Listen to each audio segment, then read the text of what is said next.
Oi pessoal, eu sou o professor Bill. A gente está aqui para mais um vídeo de resolução de exercício da UBFEP. Dessa vez a gente vai resolver a questão 5 da prova de nível B de 2015, certo?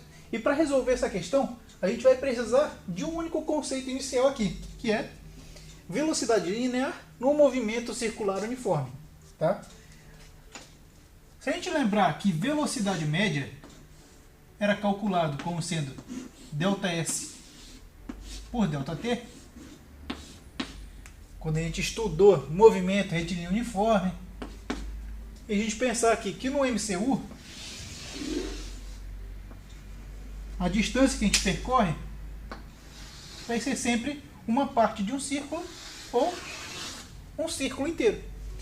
Se eu percorrer aqui um círculo inteiro, a distância que eu vou andar, meu ΔS, vai ser o tamanho do círculo. E o tamanho do círculo é calculado como sendo 2 vezes π vezes o raio, né, desse círculo. Então, a distância que eu ando aqui, 2π é.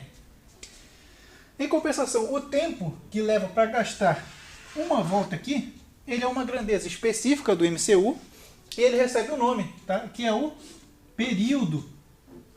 Então, o tempo que eu levo para dar uma volta ao redor desse círculo aqui é exatamente um período. Então, o tempo que eu levo para andar 2πr é um período. Tá? Utilizando somente esse conceito aqui, a gente já vai conseguir resolver a nossa questão. Uma pessoa se encontra em repouso sobre a superfície da Terra à latitude 60 graus norte. Sabendo que o raio médio da Terra é igual a 6,4 vezes 10 a sexta metros, calcule a distância por ela percorrida em um intervalo de tempo de 1 minuto devido ao movimento de rotação da Terra. Considere π aproximadamente igual a 3. Indo agora para a resolução do exercício, o que a gente tem aqui é o planeta Terra, tá? Que ele tem um certo raio aqui de 6,4 vezes 10 a sexta metros quando eu estou no Equador, ou seja, quando eu estou bem na metade do planeta Terra, certo? Só que o que eu quero saber é qual que é a velocidade de uma pessoa que não se encontra no Equador. Ela está aqui nessa latitude 60 graus norte, certo? Porque qual que é a diferença dessa latitude para o Equador? Quando eu estou aqui no 0 grau, o meu raio é esse aqui, de 6,4 vezes 10 a sexta. Porém, quando eu subo para 60 graus norte, o meu raio, que eu vou chamar de R', visivelmente ele dá uma diminuída em comparação a esse raio original. Então o que a gente vai querer é calcular qual que é o tamanho desse raio R' aqui, para então poder calcular a velocidade. Por quê?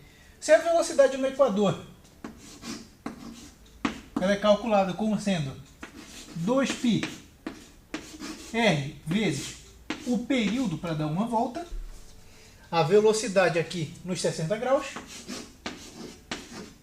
vai ser 2πr sobre o tempo para dar uma volta. E lembrando que esse R aqui é o R', o raio na latitude 60 graus. Para calcular esse R', eu vou utilizar geometria, certo? Porque se a gente observar bem, esse raio aqui,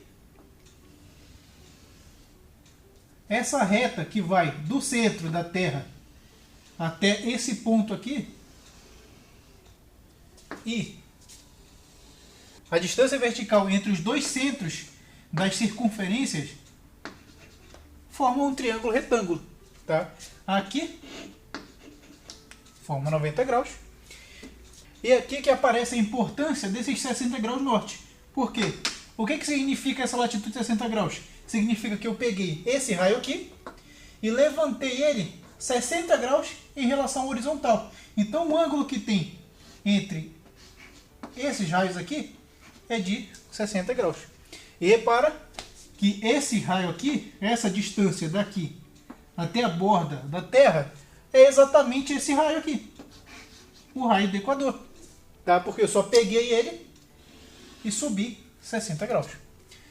Então, se eu quero descobrir esse R' aqui, eu posso utilizar a relação de seno, cosseno ou tangente no triângulo retângulo.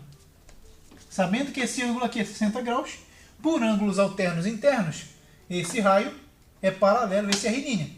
Então eu tenho duas retas paralelas aqui, cortadas por uma transversal. Então esse ângulo aqui é igual a esse ângulo aqui, 60 graus. Ângulos alternos internos. E se a gente lembrar aqui do cosseno de um ângulo, a gente tem que o cosseno de 60 graus vai ser igual ao R', certo? Ao cateto adjacente, dividido pela hipotenusa, que é exatamente o raio do Equador.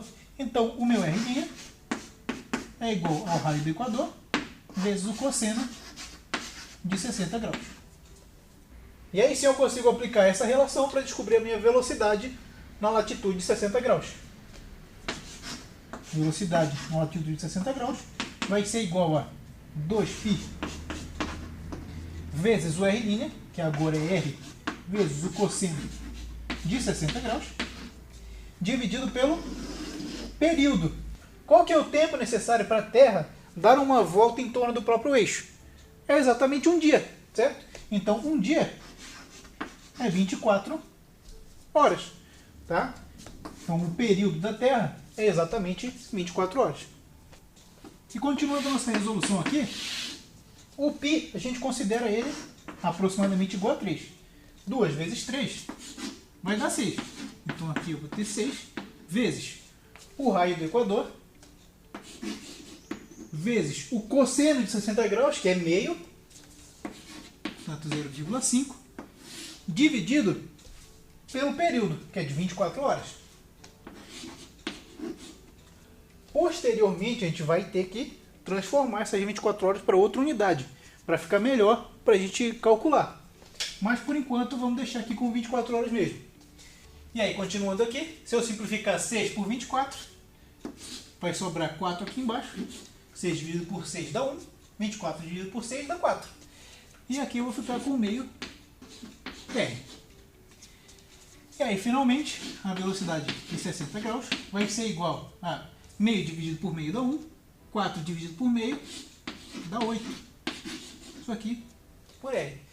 E aí, portanto, o meu raio, que é 6,4 vezes 10 a sexta metro, dividido por 8 hora. Só que metro sobre hora não é uma unidade legal de trabalhar. Então a gente vai transformar esse metro aqui para quilômetro. Então aqui, velocidade de 60 graus vai ser igual a 6,4 vezes 10 ao cubo quilômetros dividido por 8 horas. E aí a minha velocidade em 60 graus vai ser 64 dividido por 8 dá 8. Só que 6,4 dá 0,8 vezes 10 ao cubo quilômetro por hora. Então agora a gente consegue resolver a partir daqui só com matemática, sem envolver física.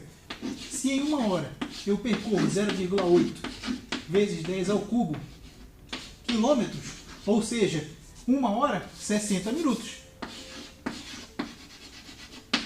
Se em 60 minutos eu percorro 0,8 vezes 10 ao cubo quilômetro, em 1 minuto eu vou percorrer uma certa distância ΔS. Então, meu ΔS, 60 vezes ΔS, vai ser igual a 0,8 vezes 10 ao cubo. E por fim, meu ΔS vai ser igual a 13,33 quilômetros. Sendo essa aqui, então, a distância que uma pessoa que se encontra na latitude 60 graus vai percorrer num intervalo de tempo de 1 minuto. Muito obrigado para você que assistiu até o final e até o próximo vídeo.